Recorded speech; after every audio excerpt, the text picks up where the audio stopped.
2025 हे वर्ष इतिहासात नेमकं कसं लक्षात ठेवलं जाईल? मोठमोठ्या घटनांमुळे की काही खास व्यक्तींच्या अविश्वसनीय कामगिरीमुळे?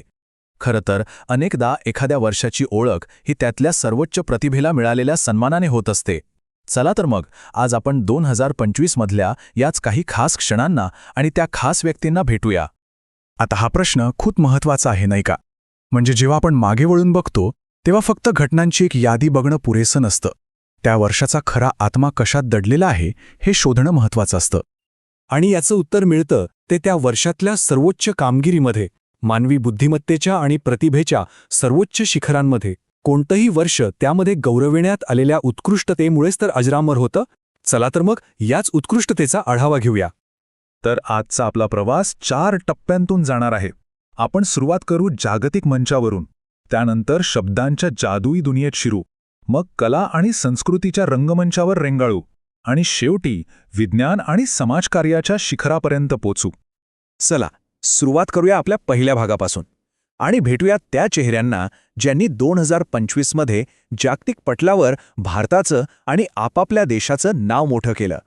सौंदर्य आणि बुद्धिमत्तेच्या या जागतिक मंचावर यावर्षी 3 देशांनी कमाल केली. मेक्सिकोच्या फातिमा बाज यांनी 74वा मिस युनिव्हर्सचा मुकुट पटकावला, ज्यांच्या प्रवासाची खूप चर्चा झाली. तर दुसरीकडे मिस वर्ल्डचा किताब ओपल सुधार्ता च्युएसी यांनी जिंकला. आणि हो, आपल्यासाठी अभिमानाची गोष्ट म्हणजे मनिका विश्वकर्मा यांनी मिस युनिव्हर्स इंडिया बनून देशाचं नाव उज्ज्वल केलं. आणि फक्त एवढंच नाही, इतरही काही जागतिक सन्मान खूप महत्त्वाचे ठरले. मेलानिया ट्रम्प यांना त्यांच्या जागतिक प्रभावासाठी पर्सनॅलिटी ऑफ द इयर म्हणून गौरवण्यात आलं. फ्रान्सचा अत्यंत मानाचा समजला जाणारा शेव्हलियर पुरस्कार थिटा तरानी यांना मिळाला. आणि शांततेसाठी दिला जाणारा प्रतिष्ठित इंदिरा गांधी शांतता पुरस्कार मिशेल बॅचलेट यांना प्रदान करण्यात आला. चला आता जाऊया अशा दुनियेत जिथे शब्दच राज्य करतात, जिथे एका लेखणीच्या फटकाऱ्यात जग बदलण्याची ताकद असते. पाहूया यावर्षी कोणत्या साहित्यिकांनी आपल्या शब्दांनी जगावर गारुड केलं. यावर्षीचं साहित्य विश्व तर अक्षरशः गाजलं. आंतरराष्ट्रीय स्तरावर एका फ्रेंच कादंबरीसाठी डेव्हिड वोझिल यांना बुकर पुरस्कार मिळाला, तर आंतरराष्ट्रीय बुकर बानू मुस्ताक यांनी पटकावला. भारतातही साहित्याची पताका फडकत होती. भारतीय साहित्यातला सर्वोच्च सन्मान 59वा ज्ञानपीठ पुरस्कार ज्येष्ठ लेखक विनोद कुमार शुक्ल यांना प्रदान करण्यात आला. त्याचबरोबर गीतांजली श्री, बद्रशादास स्वामी आणि सुनील शुक्ला यांच्यासारख्या नावांनीही महत्त्वाचे पुरस्कार जिंकले. आणि या सगळ्यांवर कळस म्हणजे सलमान रश्दी, ज्यांना त्यांच्या आयुष्यभराच्या निर्भीड लेखनासाठी टेटन शांतता पुरस्काराने सन्मानित करण्यात आलं. खरंच शब्दांमध्ये किती प्रचंड ताकद असते नाही का? ह्या साहित्यिकांची पुस्तकं म्हणजे केवळ कथा नाहीत, तर ते समाजाला दाखवलेले आरसे आहेत जे आपल्याला विचार करायला भाग पाडतात. साहित्यानंतर आता आपण प्रवेश करतोय रंग, सूर आणि अभिनयाच्या दुनियेत, जिथे आपल्या आयुष्यात रंग भरले जातात. बघूया कला आणि संस्कृतीच्या जगात 2025 हे वर्ष कोणी गाजवलं. वा, भारतीय मनोरंजन विश्वातील 2 दिग्गजांचा हा सन्मान खरंच खूप खास आहे. एका बाजूला आहेत अभिनयाचे बादशहा, मल्याळम चित्रपटसृष्टीचे महानायक अभिनेते मोहनलाल, ज्यांना भारतीय चित्रपटसृष्टीतील सर्वोच्च सन्मान दादासाहेब फाळके पुरस्कार मिळाला. तर दुसऱ्या बाजूला आहेत आवाजाचे जादूगार सोनू निगम, ज्यांना राष्ट्रीय लता मंगेशकर पुरस्कार प्रदान करण्यात आला. अभिनय आणि संगीत या 2 दिग्गजांचा गौरव खरंच अविस्मरणीय आहे. कलेचं जग केवळ पडद्यापुरतं मर्यादित नाही. आपल्या आजूबाजूच्या इमारती, वास्तू यासुद्धा कलेचा एक अप्रतिम नमुना असतात.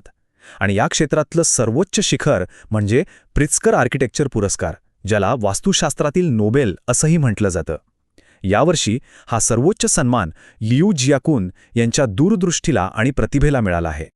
आणि आता आपण आपल्या शेवटच्या आणि अत्यंत महत्त्वाच्या भागाकडे वळतोय. इथे आपण त्या लोकांना भेटणार आहोत ज्यांच्या कार्यामुळे आपलं भविष्य अधिक उज्ज्वल आणि सुरक्षित होतंय. इथे बघा, प्रगतीचे 2 महत्त्वाचे स्तंभ दिसतायत. एका बाजूला आहे विज्ञान आणि गणितातील तेजस्वी बुद्धिमत्ता, जिथे Sai Gautam Gopal Krishnan, doctor Alexander Smith आणि गणितातील नोबेल समजला जाणारा ॲबल पुरस्कार जिंकणारे मसाकी काशिवार आहेत. तर दुसऱ्या बाजूला राष्ट्र आणि समाजासाठी आपले जीवन समर्पित करणारे नेते आहेत. नितीन गडकरी यांना 43वा लोकमान्य टिळक राष्ट्रीय पुरस्कार मिळाला, तर डॉक्टर हिमांशु कुलकर्णी यांना आंतरराष्ट्रीय जैन पुरस्काराने सन्मानित करण्यात आले. ही 21 नावं ही फक्त एक यादी नाहीये. ही नावं म्हणजे या वर्षाच्या प्रतिभेचं, ध्येयाचं आणि उत्कृष्टतेचं प्रतीक आहेत. या प्रत्येक नावानं 2025 सालावर आपली एक वेगळी आणि कधीही न पुसणारी छाप सोडली आहे. आणि या सगळ्यातून एक गोष्ट नक्कीच शिकण्यासारखी आहे. जरी सन्मान एका व्यक्तीचा होत असला तरी त्यातून मिळणारी प्रेरणा ही हजारो लाखो लोकांना नवी स्वप्न पाहण्यासाठी आणि ती पूर्ण करण्यासाठी बळ देते. या विजेत्यांची कामगिरी हे त्याचं उत्तम उदाहरण आहे. याच एका सकारात्मक विचाराने आजचा हा आढावा संपवूया. पुढच्या वर्षी या यादीत कोणती नवीन नावं असतील, कोणती नवीन शिखरं गाठली जातील, चला या विजेत्यांकडून प्रेरणा घेऊया आणि आपापल्या क्षेत्रात काहीतरी नवीन आणि उत्कृष्ट करण्याचा प्रयत्न करूया.